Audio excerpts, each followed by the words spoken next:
പരമേശ്വര പുത്ര വേൽമുരുക വിനായക സോദരനെ സുബ്രഹ്മണ്യ. പാർവതി പരമേശ്വര പുത്ര വേൽമുരുക വിനായക സോദരനെ സുബ്രഹ്മണ്യ. ചൊവ്വാദോഷമെന്നിൽ നിന്നും നീക്കിടുവാൻ ഭജനമിരിപ്പൂ തിരുനടയിൽ. ഭജനമിരിപ്പൂ തിരുനടയിൽ. ചൊവ്വാദോഷമെന്നിൽ നിന്നും നീക്കിടുവാൻ ഭജനമിരിപ്പൂ തിരുനടയിൽ. ഭജനമിരിപ്പൂ തിരുനടയിൽ. പാർവതി പരമേശ്വര പുത്ര വേൽമുരുക വിനായക സോദരനെ സുബ്രഹ്മണ്യ.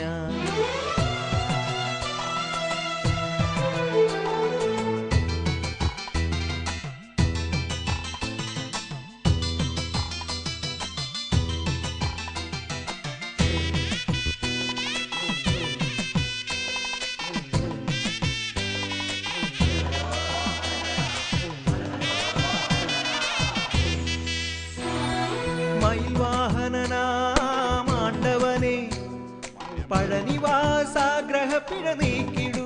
അറുമുഖനെ മയിൽവാഹനനാമാണ്ടവനെ പഴനിവാസാഗ്രഹപ്പിഴ നീക്കിടു.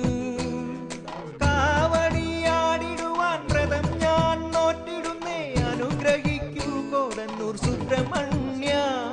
കാവടിയാടിടുവാൻ വ്രതം ഞാൻ നോറ്റിടുന്നേ അനുഗ്രഹിക്കൂ കോടന്നൂർ സുബ്രഹ്മണ്യ. അനുഗ്രഹിക്കൂ കോടന്നൂർ സുബ്രഹ്മണ്യ. പാർവതി പരമേശ്വര പുത്ര വേൽമുരുക വിനായക സോദരനെ സുബ്രഹ്മണ്യ.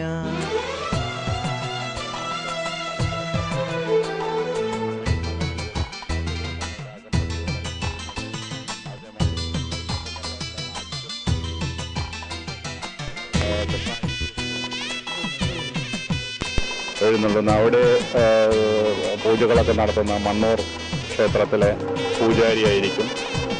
അതിനുശേഷമാണ് പാർവതി തൻ പൊന്മകനെ രാശിചക്രം ചലിക്കുമ്പോൾ ഉള്ളു കാണുന്നേ. പാർവതി തൻ പൊന്മകനെ രാശിചക്രം ചലിക്കുമ്പോൾ ഉള്ളു കാണുന്നേ. താണ്ഡവനെ വേൽമുരുക കാക്കണേ ജഗദീശ്വര കന്യണേ അറുമുഖനെ സുബ്രഹ്മണ്യ. ആണ്ടവനെ വേൽമുരുക കാക്കണേ ജഗദീശ്വര കന്യണേ അറുമുഖനെ സുബ്രഹ്മണ്യ. കന്യണേ അറുമുഖനെ സുബ്രഹ്മണ്യ. പാർവതി പരമേശ്വര പുത്ര വേൽമുരുക വിനായക സോദരനെ സുബ്രഹ്മണ്യ. പാർവതി പരമേശ്വര പുത്ര വേൽമുരുക വിനായക. എല്ലാ ജാതിക്കാർക്കും ഉത്തരവാദിത്തം കൊടുത്തുകൊണ്ടുവന്ന ഈ ഉത്സവം മലബാറിൽ ക്ഷേത്രോത്സവങ്ങളുടെ ആരംഭം കുറിക്കുന്നു എന്നാണ് ഐതിഹ്യം.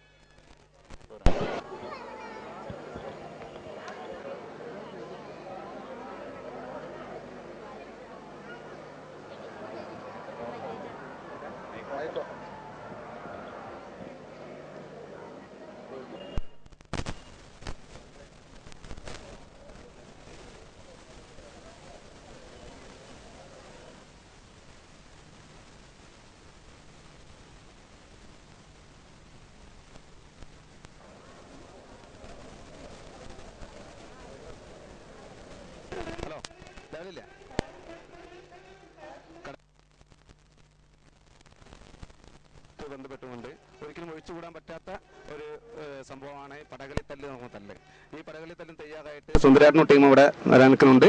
സുന്ദരേട്ടനോട് നമുക്ക് ഈ പടകളിത്തല്ലുമായിട്ട് ബന്ധപ്പെട്ടുള്ള ഈ ഉത്സവമായിട്ട് ബന്ധപ്പെട്ടുള്ള വിഷയങ്ങളെ പറ്റിയിട്ട് നമുക്ക് ചോദിക്കാം. അത് ദൈവികമായിട്ടുള്ളൊരു കാര്യമാകുന്നു, ദേവിക്ക് ഇഷ്ടമായിട്ടുള്ള കാര്യമാകുന്നു. എനിക്ക് വലിയ എൻ്റെ കാരണന്മാരും മൂത്ത ആൾക്കാരും ഇവിടെ ഉണ്ട്. പക്ഷേ ഇത് മുമ്പ് കാലത്ത് ഇവിടെ നടന്നുകൊണ്ട് വന്ന സംഭവമാകുന്നു. ഞങ്ങൾ എളിയവരാകുന്നു. അതിൽ ഞങ്ങൾ അവരെ കൂടെ നിന്ന് അവരെ പിൻഗാമികളായിട്ട് അതിനുള്ള വേണ്ട കാര്യങ്ങൾ ഞങ്ങൾ ചെയ്തുകൊണ്ടിരിക്കുകയാണ്. എന്നാൽ എന്നെക്കാളും ഒരുപാട് തലമുറകൾ മൂത്ത ആളുകൾ ഇവിടെ ഉണ്ട്. അവർക്ക് ഞാൻ അവരെ മൊഴികളോട് കേൾക്കാൻ വേണ്ടി ഞാൻ അവരെ ക്ഷണിച്ചുകൊള്ളുന്നു.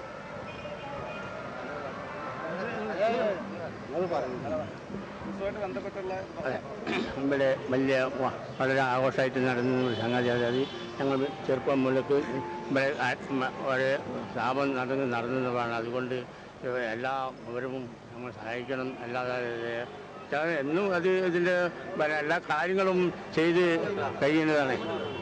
അത് എല്ലാവരും കഴിയുന്ന മാത്രമേ എത്രയോ ഇത് പറഞ്ഞു. ഇത് ഇവിടുത്തെ വാവുത്സവം എന്ന് പറഞ്ഞാൽ പിന്നെ വർഷത്തിലൊരിക്കലും ദീപാവലി വാവുത്സവം ഗ്രാമത്തിലെ കറുത്ത വർഷത്തിലെ കർത്തവാവനാണ് ഇത് വരാറ്. അപ്പം അത് ഇവിടെ നടക്കുന്നത് എന്താ വെച്ചാൽ ദേവി ഈ മകനെ കാണാൻ വേണ്ടിയിട്ട് ദേവി മകനും കൂടി ഒന്നിച്ച് സംഗമിക്കുന്ന ഒരു ദിവസമാണ്. അപ്പം മകൻ്റെ ഒരു ചടങ്ങ് എന്നുള്ളതിലേക്ക് ഇവിടെ വെച്ചിട്ട് ഈ സ്ഥലത്ത് വെച്ചിട്ട് ഒരു പടകളിത്തല് മകൻ്റെ ആ ചടങ്ങിനോട് ചെയ്യും. അത് കഴിഞ്ഞാൽ ഇവിടുന്ന് അമ്മ അത് മകനായിട്ടുള്ള മകൻ്റെ സങ്കല്പത്തിന് മകൻ്റെ ഓർമ്മയ്ക്ക് വേണ്ടിയിട്ട് ഇവിടെയുള്ള അതിനുള്ള അവകാശപ്പെട്ട കുറേ ആൾക്കാരുണ്ട്. അവരിത് ചെയ്യും. അവർ ചെയ്ത് കഴിഞ്ഞാൽ എന്ത് ചെയ്യും വെച്ചാൽ പിന്നെ അമ്മ അവിടെ നിന്ന് നോക്കി ഇങ്ങനെ കാണും. അത് കഴിഞ്ഞ് അമ്മ അങ്ങോട്ട് പോയാൽ ഈ പരിപാടി നിർത്തും. അത് വർഷങ്ങളായി എത്രയോ വർഷങ്ങൾ എനിക്ക് തന്നെ ഓർമ്മയില്ല എത്രയോ വർഷം. ഇവിടെ കാരണന്മാർക്ക് തന്നെ ഓർമ്മയില്ല എത്രയോ വർഷങ്ങൾ എന്നുള്ളത്. അത്രേ ഉള്ളൂ. ഇത് പറയായിരുന്നു. ഇവിടെ പിന്നെ എൻ്റെ ചെറുപ്പം മുതൽക്ക് ഞാൻ ഈ കണ്ടത്തിൽ ഇറങ്ങാൻ പുറപ്പെട്ടതിന് ശേഷം പൊതുവെ കാരണന്മാർ ഞങ്ങൾ മുമ്പ് നടത്തി വന്ന ചില ചിട്ടകൾ അത് അന്നും ഇന്നും നടത്തിക്കൊണ്ട് ഞങ്ങളെ അണ്ടന്മാർ നടത്തിക്കൊണ്ട് വരുന്ന ഒരു കാഴ്ചകളാണ്. പേടിയാട്ടമ്മ കുന്നത്ത് വന്നാൽ കുന്നത്ത് ഇറങ്ങിക്കഴിഞ്ഞാൽ ഞങ്ങൾ കൂടിയ ആൾക്കാർ ഞങ്ങൾ ഈ അരങ്ങേറ്റം ചെയ്യുന്ന ജനങ്ങൾ ഞങ്ങളൊരു 3 പൂക്കൾ വിളിച്ചിട്ട് ഞങ്ങളത് നിർത്തൽ ചെയ്യുന്ന ഒരിതാണ്. വെച്ചാൽ ഭാഷയിലുള്ള അടികൾ ഉണ്ടായിരുന്നു. അത് മുമ്പുള്ള കാലത്ത് ഞങ്ങളെ പുരന്മാർ ഉള്ള കാലത്ത്. ഇപ്പോൾ ഞങ്ങൾ ആ ചടങ്ങ് ഇങ്ങനെ കഴിച്ചുകൊണ്ട് നിൽക്കുക എന്നല്ലാതെ ഞങ്ങളത് കൈയടക്കിയിട്ട് ഉള്ളൊരു ആ അമ്മേൻ്റെ ഒരു പെരുമാറ്റം ഇങ്ങനെ നടത്തിക്കൊണ്ട് നിൽക്കുക. ആ ഭഗവാന്റെ നടത്തിപ്പും ചെയ്തുകൊണ്ട് ഇങ്ങനെ നിൽക്കുന്നതാണ്. അതിൽ കൂടുതൽ എനിക്കൊന്നും പറയാനില്ല. സ്ഥലം ഞങ്ങളടുത്താണ്. അപ്പം എല്ലാ കൊല്ലം ഇങ്ങനെ ഞങ്ങൾ കഴിയണതൊക്കെ ചെയ്യുന്നുണ്ട്. എല്ലാ കൊല്ലം ഇങ്ങനെ നടത്തിപ്പോണ്ട് ഇനിയും ഞങ്ങൾ കഴിയണത് ഞങ്ങൾ ചെയ്യും.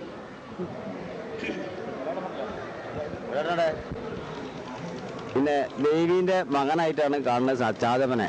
ഈ ജാതവൻ എന്ന് പറഞ്ഞാൽ ഒരു കളരിക്കാരനാണ്. ആ കളരിൻ്റെ ഒരു ഉദാഹരണമായിട്ടാണ് ഞങ്ങൾ ഈ ചടങ്ങ് ഇവിടെ നടത്തുന്നത്. അതാണ് പടകാളി കണ്ടം ജാതവൻ.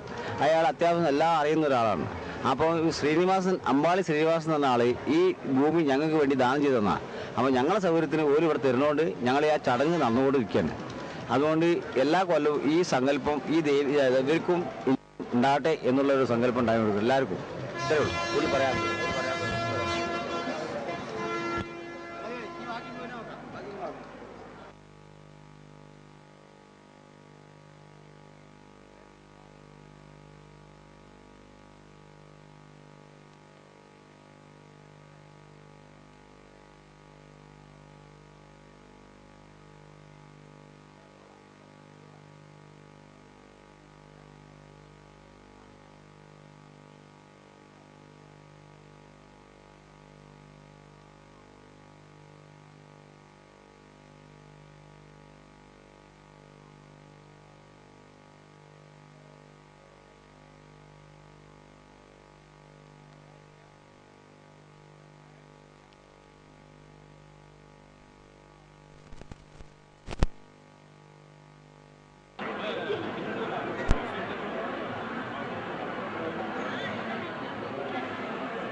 മലബാറിലെ ഭഗവതി ക്ഷേത്രങ്ങളിലെ ഉത്സവങ്ങൾക്ക് തുടക്കം കുറിച്ചുകൊണ്ട് ഇന്ന് കടലുണ്ടി വാവുത്സവം തുടങ്ങുകയാണ്.